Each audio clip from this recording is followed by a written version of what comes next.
J'ai adoré le français depuis le premier jour que j'ai commencé à apprendre ça dans la troisième année. Mais en plus, étant canadienne, je pensais que c'était vraiment important pour moi d'apprendre l'autre langue officielle du Canada.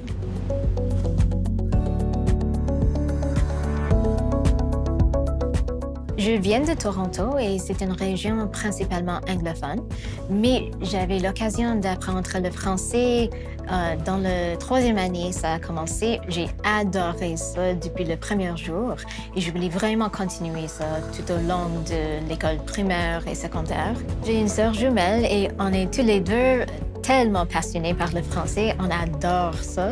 Et c'est vraiment amusant d'échanger ensemble parce qu'on a appris le français ensemble depuis la troisième année, mais on a appris le français dans un cadre d'immersion différemment. Alors, j'ai un accent différent, elle a un accent différent et c'est vraiment amusant de jouer avec ça.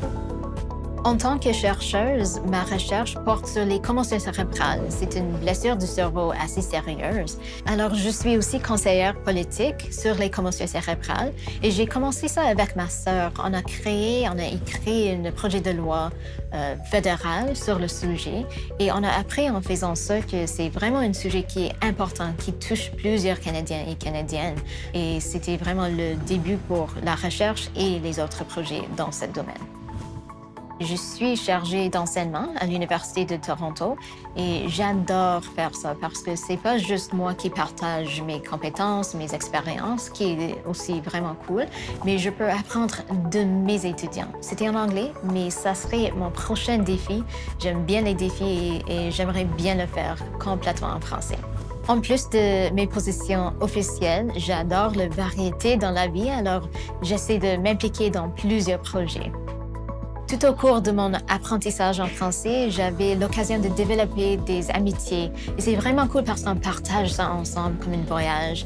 Et c'est une façon d'apprendre comme une communauté comme ça. Le fait d'être bilingue, c'est vraiment important. Et pour moi, apprendre le français comme langue seconde, c'était vraiment utile professionnellement et personnellement. Le fait d'être bilingue me permet d'atteindre les auditoires plus grands pour donner les opportunités à les étudiants anglophones, mais aussi francophones. Et c'est vraiment important pour moi d'être capable de faire ça parce que je ne veux pas limiter des opportunités aux étudiants. Si vous êtes en train d'apprendre le français, un conseil que je peux donner, c'est d'ayez du plaisir avec ça.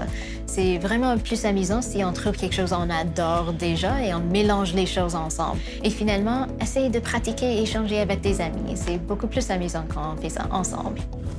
Salut, je m'appelle Sandhya Malbatula et je suis une scientifique et une étudiante au doctorat. Je suis aussi une éducatrice, une communicatrice de sciences, une conseillère de politique pour les commotions cérébrales et finalement une membre du conseil d'administration pour Canadian Parents for French.